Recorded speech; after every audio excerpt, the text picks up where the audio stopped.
You ask Tiger to solve. This deals with linear equations with one unknown. The final result is x equals 10. Let's solve it step by step. Group all constants on the right side of the equation.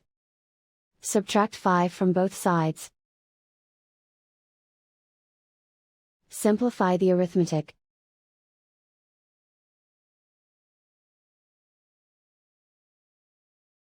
Isolate the x.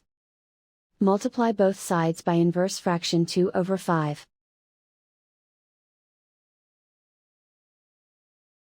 Group like terms. Multiply the coefficients.